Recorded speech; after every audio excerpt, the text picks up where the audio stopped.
안녕하십니까. 2025년 6월 20일 최병무의 팩트 시작하겠습니다. 자, 김민석 국무총리 후보자의 돈거래 의혹. 뭐 사실은 일파만파로 해명이 불가능한 상태다. 이렇게 제가 말씀을 드린 적이 있었는데, 다시 또 이제 스폰서로 알려져 있는 강신성 씨의 영등포구 오피스텔에 2008년 2월부터 2010년 3월까지 2년여간 전입신고를 했던 사실이 드러났습니다. 이 기간 동안에는 이제 불법적인 정치자금을 주었다는 그런 혐의로 김민석 당시 의원이 재판을 받고 있던 시간이거든요. 근데 이 기간 동안에도 바로 그 불법 정치자금을 주었다는 강신성 씨의 오피스텔에 전입신고를 했다.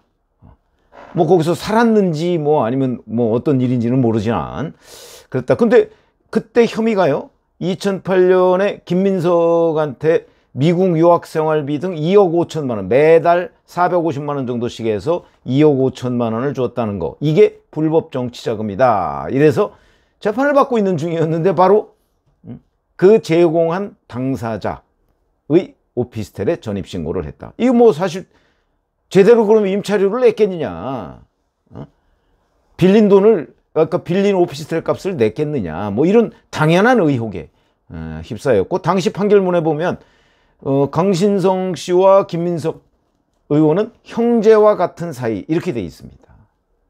뭐 형제 같은 사이라도 뭐 임대료, 임차료 뭐 이런 거는 충분히 뭐 주고받고 뭐 그러는 게 원칙인데, 과연 스폰서 관계인데 냈겠느냐, 이런 이제 또 새로운 의혹이 있는 거고요.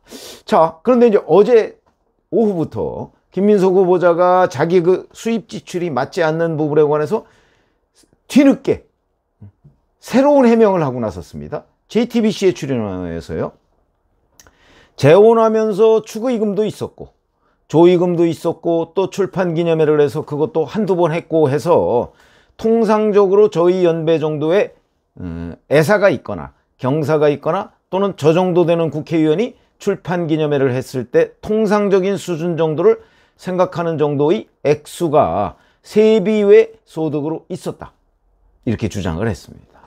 그 다음에 오늘 아침 불교방송 라디오에 나와서도 결론을 말씀드리면 다 소명이 된다, 큰 문제가 없다, 국회의원들이 그런 경험을 했을 때 하는 통상적인 액수가 있지 않나, 그런 것만 맞춰봐도 그게 그냥 맞다, 이렇게 주장을 했습니다. 자, 여기서 가장 큰 문제는요, 왜 지금까지는 이런 주장을 안 하다가 지금까지는 행사비, 강연비, 기타 소득 이 정도로 얘기했습니다. 행사비, 강연비, 기타 소득. 또 뭐 경조사 얘기도 또 그냥 여러 가지 중에 하나로 n분의 1로 넣었고요. 이러다가 뒤늦게 이제 막 그 수입 지출이 안 맞는다고 몰리니까 뒤늦게 이제 뭐 재혼 축의금, 조의금, 출판 기념회 2번 뭐 이런 얘기를 하고 있는 겁니다. 왜 진술이 이렇게 바뀌느냐? 여기에 사실은 가장 큰 문제가 있죠. 결국은 이 조의금이나 뭐 출판 기념회 뭐 이런 것들은 추적이 잘 안 됩니다. 그리고 조의금 같은데 뭐 세금을 내야 된다 이런 거 없거든요. 다만 여기에서 문제는 이제 그러면 그런 것들을 제대로 신고했느냐는 문제가 있습니다. 어차피 언제 뭐 재혼을 했다든가 뭐 이랬을 때 제대로 그 이듬해 재산 신고에 제대로 해야 될 거 아닙니까? 그건 이제 그 국면으로 넘어가게 되는 거죠, 지금. 아마 이런 것들을 막 뒤늦게 계산을 해보고서 지금 해명을 달리 내놓은 것 아닌가. 그러니까 우선 뒤늦게 바뀐 해명, 이 부분이 믿을 수 없다, 이렇게 얘기를 할 수밖에 없는 거죠. 왜냐하면 처음부터 이 상황이 명확하면 이렇게 처음부터 이렇게 얘기하지 않았겠습니까?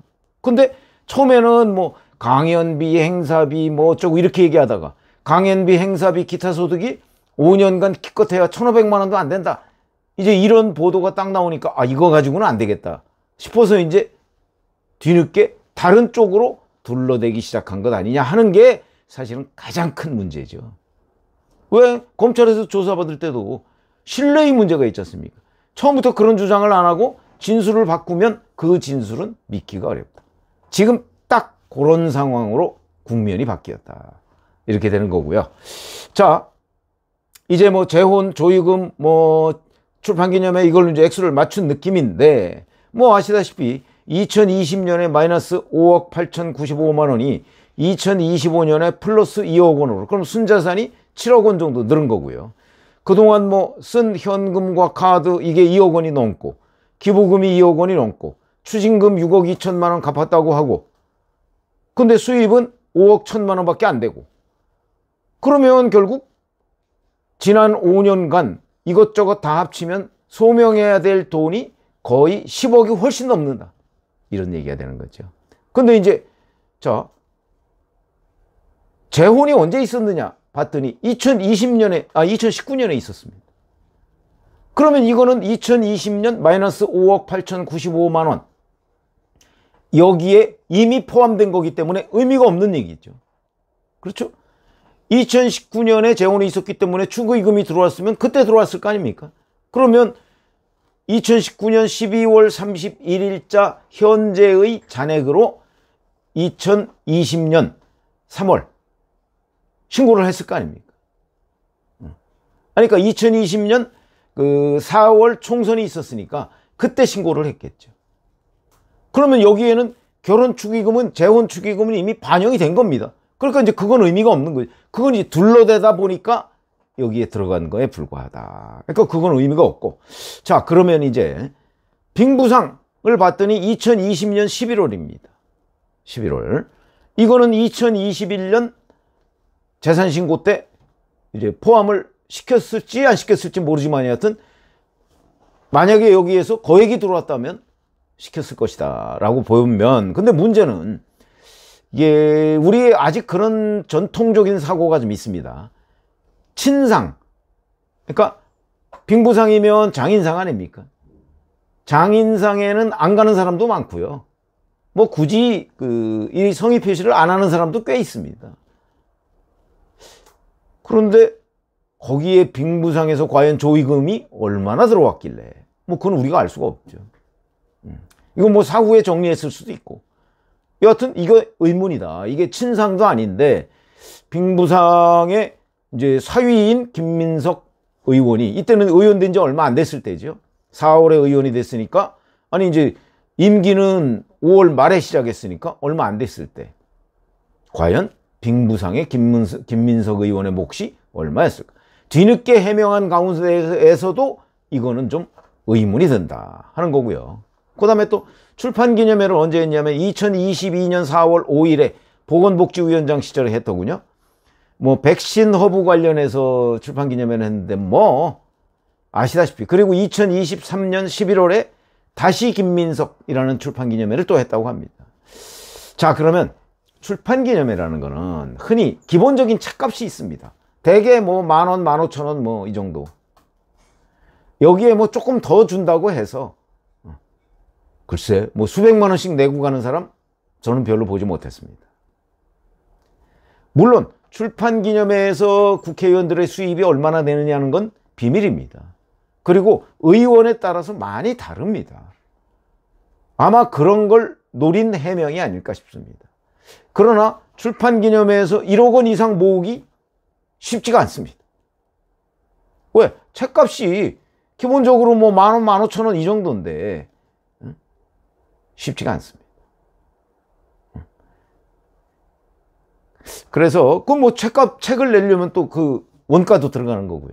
뭐 그 원가야 뭐 한 2천만 원, 3천만 원 이 정도 되겠지만 어찌됐든 간에 기본적인 책값에 플러스 알파 정도의 돈들을 내고 대개 가는 게 일반적이기 때문에 거기에서 뭐 수억 원 수입이 있었다? 통상적이지 않죠. 자, 이러다 보니까 국민의힘 주진우 의원은 이렇게 얘기합니다. 결혼식 축의금, 빙부상 조의금, 2차례 출판기념회에서 받은 현금이 수억 원대임을 떠밀려서 밝혔다. 아직 소명 안 된 아들 유학비 2억 원을 빼주더라도 경조사비와 출판기념회에서 받은 현금이 최소 6억 원이 넘는다는 얘기가 된다. 이런 거죠. 그러면 이제 매번 이런 것이 있을 때마다 2억 원 훨씬 넘는 돈을 본인이 챙겼다. 이 얘기가 되는 거거든요. 얼핏 보면 계산이 맞는 것 같지만 과연 출판기념회 같은 경우에 책값 플러스 알파 정도인데 거기서 2억 원 이상을 수익이 날 수 있을까? 이런 의문이 생기는 겁니다. 거기다 아까 말씀드렸듯이 바로 왜 진작에 그러면 이런 얘기를 안 하고 뒤늦게 말을 바꿔서 숫자를 꽤 맞춘 듯한 인상을 줬느냐. 그거는 이게 그냥 사후에 꽤 맞춘 숫자 아니냐. 이제 이런 지적을 받을 수밖에 없는 거죠. 그래서 지금부터는 이제 자, 과연 빙부상 조임금이 얼마냐? 뭐 알 수는 없을 것으로 보입니다만.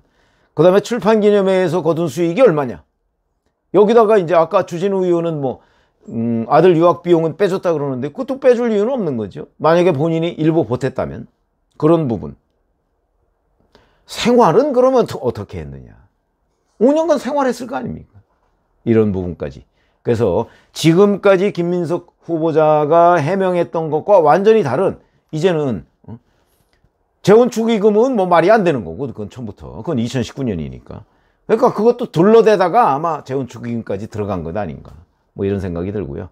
그 다음에 출판기념회 2번, 그 다음에 빙부상, 글쎄, 저는 뭐 단정하지는 않겠습니다. 그런 것들이 또 구체적인 액수가 공개될 것 같지는 않고요. 그러나 저는 여기서 왜 그동안의 해명과 다른 해명이 나왔느냐는 부분을 가장 큰 의혹으로 보고, 그 다음에 두 번째는 과연 빙부상과 출판기념회 2번에 6억 원 이상의 돈을 모을 수 있느냐. 뭐 어찌 보면 이거는 양심에 맡겨야 할 부분이 있다고 봅니다.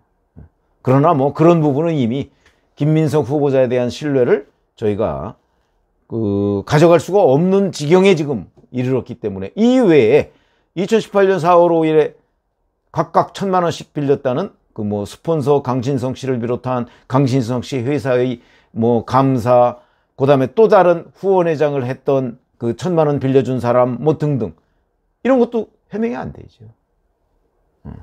이런 것까지 해서 지금 뭐 이재명 대통령은 무조건 방어, 그러면 이제 민주당으로서는 워낙 압도적인 의석이니까 표결하면 그냥 통과시킬 가능성이 높죠.